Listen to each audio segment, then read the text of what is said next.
नमस्कार। आज का हमारा फिजिक्स का टॉपिक रहेगा इलेक्ट्रिक चार्जेस एंड फील्ड्स। तो इसमें से पहला क्वेश्चन क्या होगा? पहला क्वेश्चन है हमारे पास, इफ़ रुको एक minute. If a glass rod is rubbed with silk, अगर ग्लास रोड हम ले लें और उसे किसी सिल्क के कपड़े से हम क्या करें, रब करें, तो वो क्या करता है, एक्वायर अ पॉजिटिव चार्ज जो है वो एक्वायर कर लेता है ग्लास रोड। क्यों करता है? क्योंकि D option is the right answer, क्योंकि इलेक्ट्रॉन्स क्या होंगे वहाँ से यहाँ से रिमूव होके यहाँ पे पहुँच जाते हैं ग्लास रोड में। नेक्स्ट क्वेश्चन हमारे पास, when a soap bubble is charge negatively it, जब सोप बबल जो होते हैं ना वो नेगेटिव चार्ज हो जाते हैं, तो वो उसके बाद क्या करते हैं? उसके बाद वो एक्सपेंड हो जाते हैं। ठीक है, एक्सपेंड हो जाते हैं। नेक्स्ट क्वेश्चन हमारे पास, a body is charged by rubbing, जब बॉडी जो है, हम किसी दो बॉडीज़ को हम क्या कर रहे हैं, रब कर रहे हैं, तो उसका वेट, या फिर किसी एक बॉडी को किसी दूसरी बॉडी के साथ रब, अब रब करना तो किसी दूसरी बॉडी के साथ ही करेंगे ना, तो उसका वेट क्या हो जाएगा? तो उसका वेट क्या हो जाएगा? उसका वेट हो जाएगा कैन नॉट बी प्रिडिक्ट, हम प्रिडिक्ट नहीं, अनुमान नहीं लगा सकते। ठीक है, नेक्स्ट क्वेश्चन है हमारे पास, the minimum amount of charge absorbed so far is, तो सबसे कम charge, minimum amount of charge हम कहाँ पे ऑब्जर्व कर सकते हैं, कितना चार्ज हम ऑब्जर्व कर सकते हैं? तो 1.6 इंटू 10⁻⁻19 कूलम। नेक्स्ट क्वेश्चन है हमारे पास, the unit of intensity of electric field is, जो यूनिट है इंटेंसिटी ऑफ इलेक्ट्रिक फील्ड का, वो कितना हो जाएगा? तो यहाँ पे जो इलेक्ट्रिक फील्ड इंटेंसिटी होती है ना, उसका जो फॉर्मूला, यहाँ पे जो इलेक्ट्रिक फील्ड इंटेंसिटी है उसका फॉर्मूला होता है E इक्वल्स टू क्या होता है, F अपॉन क्यू नॉट। तो यहाँ पे इसी का यूनिट पूछा हुआ है, किसका, इलेक्ट्रिक फील्ड इंटेंसिटी का। तो F क्या हो जाएगा, फोर्स यानी कि न्यूटन, फोर्स का क्या हो जाएगा, न्यूटन, डिवाइड में क्यू नॉट का क्या हो जाएगा, कूलम। जब ये ऊपर जाएगा तो न्यूटन कूलम इनवर्स, यानी कि A option is the right answer. Next question हमारे पास, what are the units of K equals to 1/4 pi epsilon naught. तो क्या यूनिट होंगे के? हमें इतना पता है कि F क्या होता है, इक्वल्स टू के Q1 इंटू Q2 डिवाइड में R स्क्वायर। जब यहाँ पे Q के यूनिट पूछे गए हैं तो K यहीं पे रहेगा, सॉरी K के यूनिट पूछे गए हैं, K यहीं पे रहेगा, F इंटू ये इस साइड चला जाएगा तो FR स्क्वायर हो जाएगा, FR स्क्वायर, और डिवाइड में क्या आ जाएगा, Q1 इंटू Q2।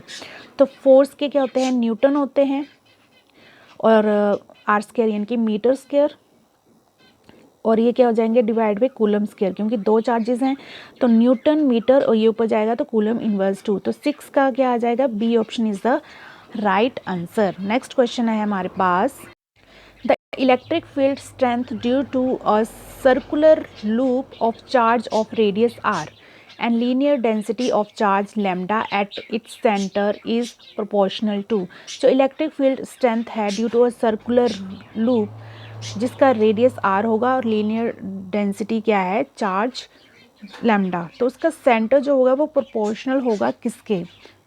तो यहाँ पे क्या होगा, तो कोई भी नहीं है इसमें, none of this, D option is the right answer.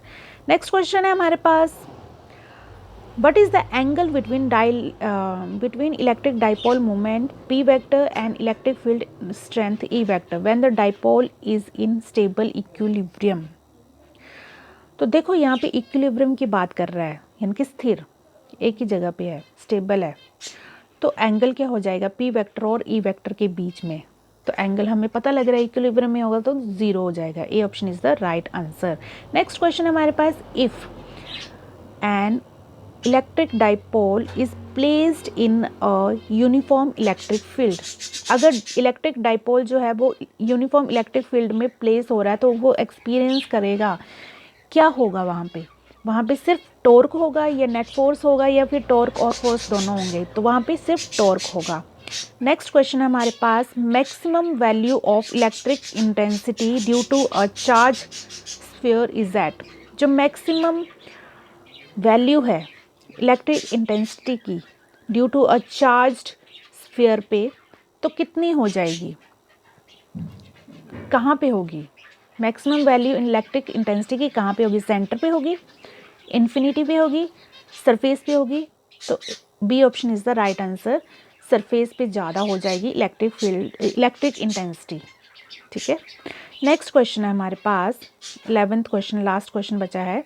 Dimensional formula of dielectric strength is, तो डाइलेक्ट्रिक स्ट्रेंथ का हमें बताना है डायमेंशनल फॉर्मूला। तो डाइलेक्ट्रिक स्ट्रेंथ का फॉर्मूला क्या होता है, क्या होता है, फोर्स अपॉन चार्ज। तो फोर्स हमें पता है मास इंटू एक्सेलरेशन होता है, और चार्ज क्या होता है ए टी। ठीक है, चार्ज का डायमेंशन क्या हो गया ए टी, और मास का एम हो गया, एक्सेलरेशन क्या क्या क्या हो गया एल टी माइनस टू हो गया, यानी कि ऊपर क्या आ गया M L T minus two, और नीचे आ गया ए टी।